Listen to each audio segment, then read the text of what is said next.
శ్రీశైలం భ్రమరాంబికాదేవి వార్షిక కుంభోత్సవం అత్యంత ఘనంగా జరుగుతోంది. ఈ వార్షిక బ్రహ్మోత్సవంలో అమ్మవారికి విశేష పూజలు జరుగుతాయి. ఈ సందర్భంలో అమ్మవారి దర్శనం చేసుకోవడం తమకు దక్కడం అదృష్టంగా భావిస్తున్నామంటున్న భక్తులతో మరింత సమాచారాన్ని మా ప్రతినిధి హరికిషన్ అందిస్తారు. అష్టాదశ శక్తిపీఠంలో 6వది, ద్వాదశ జ్యోతిర్లింగంలో 2వదైనటువంటి శ్రీశైలం మహాపుణ్యక్షేత్రంలో భ్రమరాంబాదేవి వార్షిక కుంభోత్సవం అంగరంగ వైభవంగా సాగుతుంది. ఒక్కసారి మనం ఇక్కడ చూడొచ్చు, వేకువజాము నుండి కూడా అమ్మవారి ఆలయంలో ఈ కుంభోత్సవం అనేది కూడా ప్రారంభించారు. అమ్మవారికి సాత్విక బలులు అయితే సమర్పించారు. మరి ఈ బలులకు అంటే సాత్విక బలులకు సంబంధించి కూష్మాండాలు, నారికేలాలు, అలాగే నిమ్మకాయలు దాతలు అయితే ముందుకు వచ్చి సమర్పించారు. మరి వారు కూడా ఉన్నారు, వారిని కదిలించే ప్రయత్నం చేద్దాం. చెప్పండి సార్, మీరు ఎక్కడి వాళ్ళు, ఎప్పటి నుంచి చేస్తున్నారు? నేను ఒక 10 years నుండి వస్తున్నా స్వామి. అమ్మవారి గురించి కుంభోత్సవానికి ఒక అన్ని 25 బస్తాల నిమ్మకాయలు పంపుతా, 25 బస్తాల గుమ్మడికాయలు పంపిస్తా ప్రతి సంవత్సరం. నా అమ్మవారు కోరుకుంటే మంచిగా మమ్మల్ని కూడా మంచిగా చల్లగా చూస్తుంది చెప్పి అందరు శాంతి ఉంటుంది, మంచిగా ఉంటుంది. కుష్మాండం చేస్తే మంచిగా ఉంటుంది, అందరు సుఖశాంతులు వస్తుంది, మళ్ళీ ఆరోగ్యం వస్తుంది, ధనధాన్యాలు వస్తుంది అని చెప్పేసి అమ్మవారు చెప్పి వాళ్ళతో మేము ఇస్తున్నాం. నేను మంచిగా ఉన్న స్వామి, నాతో పాటు అందరూ బాగుండాలని నేను కోరుకుంటున్నాను అమ్మవారిని. మీరు చెప్పండి, మీరు ఎక్కడి నుంచి వచ్చారు? నేను ప్రస్తుతము కంచీపురం నుంచి వచ్చాను. నేను నా 50 ఏళ్ళ లోపల 18 శక్తిపీఠాలు తిరగాలనుకున్నాను. చివరిది వార్షిక కుంభోత్సవంకు అమ్మకు రావడము, ఇది 18వ శక్తిపీఠము నా కోసము. 6వ శక్తిపీఠము, కానీ నాకు 18వ శక్తిపీఠము. ఇక్కడ నా సంపూర్ణంగా నా దర్శనం అవడము. మొత్తం అష్టాదశ శక్తిపీఠాలు చూశారు, ఇది చివరిది.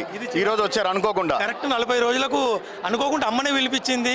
అది ఆ భాగ్యం నాకు కలిగింది. ఎంత ఆనందం అనిపిస్తుందంటే చెప్పలేను, వర్ణాతీతము. చాలా ఆనందం వ్యక్తం చేస్తున్నారు చాలా మంది భక్తులు. మీరు ఎక్కడి నుంచి వచ్చారు? స్వామి మాది కోయిలకుంట్ల, నంద్యాల జిల్లా కోయిలకుంట్ల మండలం. నేను ప్రతి సంవత్సరం గత 15 సంవత్సరాల నుంచి అమ్మవారి కుంభోత్సవానికి వస్తున్నాను.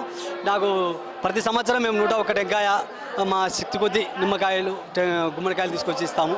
కానీ మాకు ఈ అమ్మవారి కుంభోత్సవానికి రావడం వల్ల చాలా ఆనందంగా, చాలా ఆరోగ్యాలతో ఉంటున్నాము. ఉండి ప్లస్ అలాగే మాతో పాటు ఉండాలని కూడా మేము దేవుని అమ్మవారి భ్రమరాంబదేవిని కోరుకుంటున్నాము. ప్రతి సంవత్సరం మేము అలాగే శివరాత్రి కూడా పాదయాత్రతో వస్తాము. వచ్చి ఇలాగే ఖచ్చితంగా కుంభోత్సవానికి 100% ఎటువంటి పరిస్థితి, ఎన్ని ఇబ్బందులు ఉన్నా కూడా మేము అమ్మవారి మమ్మల్ని అయితే రప్పించుకుంటుంది. ఎవరి నోట విన్నా ఒకటే మాట, వార్షిక కుంభోత్సవం రోజు అమ్మవారి దర్శనం చేసుకున్న, ఈ సాత్విక బలిహరణ కార్యక్రమంలో పాల్గొన్న విశేష ఫలితాలు కలుగుతాయని మాత్రం చెప్తున్నారు.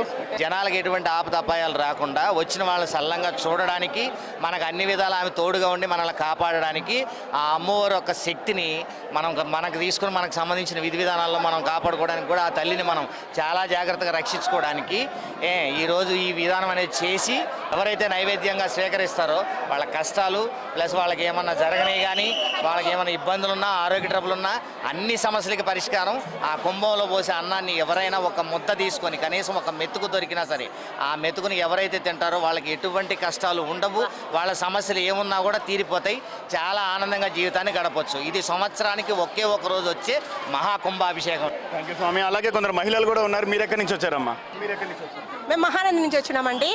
అష్టాదశ పీఠాలలో శక్తిపీఠమైన భ్రమరాంబదేవికి కుంభోత్సవం అంటే నాకు చాలా ఆనందంగా ఉంటుంది. మేము 3 ఏళ్ళు అయింది, 3 సంవత్సరాల నుంచి మేము వస్తూనే ఉన్నాము. మాకు చాలా మంచి జరిగింది. అనుకున్న కోరికలు అన్నీ ఆ తల్లి వల్ల నెరవేరినాయి. అమ్మ దయ ఉంటే అన్నీ ఉన్నట్టే అన్నట్టు ఇటువంటి కుంభోత్సవానికి రావడానికి మాకు చాలా అదృష్టంగా భావిస్తున్నాము. ప్రతి సంవత్సరం మేము రావాలని ఆ తల్లిని అడుక్కుంటూ ఉన్నాం. కర్నూలు జిల్లా కోయిలగుంట్ల అష్టాదశ శక్తిపీఠాలలో 6వ శక్తిపీఠం స్వామి. చైత్ర పూర్ణమి తర్వాత వచ్చే మొదటి మంగళవారం కానీ శుక్రవారం కానీ ఈ కుంభోత్సవం జరుగుతుంది. చాలా అదృష్టము, అది సంతోషం సార్. సో మొత్తానికి ఎవరి నోట విన్నా ఒకటే మాట, అమ్మవారి వార్షిక కుంభోత్సవంలో పాల్గొనడం మాత్రము ఆనందమే కాదు అదృష్టమని కూడా సెలవిస్తున్నటువంటి పరిస్థితి ఉంది. చైత్ర పౌర్ణమి తర్వాత వచ్చేటటువంటి మంగళవారము ఏదైతే శుక్రవారం ఉంటుందో, ఈ 2 రోజులు ఏది ముందు వస్తే ఆ రోజైతే ఈ కార్యక్రమాన్ని అంగరంగ వైభవంగా నిర్వహించడం అయితే ఆనవాయితీగా వస్తుంది. ఈ కుంభోత్సవంలో పాల్గొంటే ఖచ్చితంగా ఆరోగ్యాలు సిద్ధిస్తాయని, అలాగే అష్టైశ్వర్యాలు సిద్ధిస్తాయని ప్రతి ఒక్క భక్తుడి ప్రగాఢ విశ్వాసం. ఇదే నేపథ్యంలో ఎంతో సుదూర ప్రాంతం నుంచి కూడా ఈ అమ్మవారి వార్షిక కుంభోత్సవానికి తరలి వచ్చి ఈ కుంభోత్సవంలో అనేది పాల్గొంటున్నారు.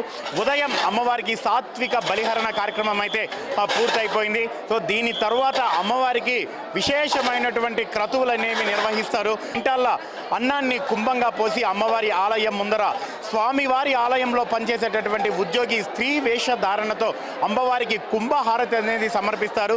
అనంతరం అమ్మవారిని భక్తులకు దర్శనం అయితే ఇస్తారు. ఆ తర్వాత అంతవరకు అంటే మధ్యాహ్నం నుంచి కూడా అమ్మవారి ఈ వార్షిక కుంభహారతి జరిగేటటువంటి సమయంలో స్వామివారిని 11 కేజీల పెరుగన్నంతో పూర్తిగా కప్పేసి అలాగే భక్ష్యాలతో కప్పివేసి స్వామివారి ఆలయాన్ని అయితే మూసివేస్తారు. ఎందుకంటే అమ్మవారి రౌద్ర రూపం అనేది స్వామివారి ఆలయం మీద పడకుండా ఉండే విధంగా ఇది అనాదిగా వస్తున్నటువంటి ఆచార సంప్రదాయం అని చెప్పేసి కూడా ఆలయ వేద పండితులు సెలవిస్తున్నటువంటి పరిస్థితి ఉంది.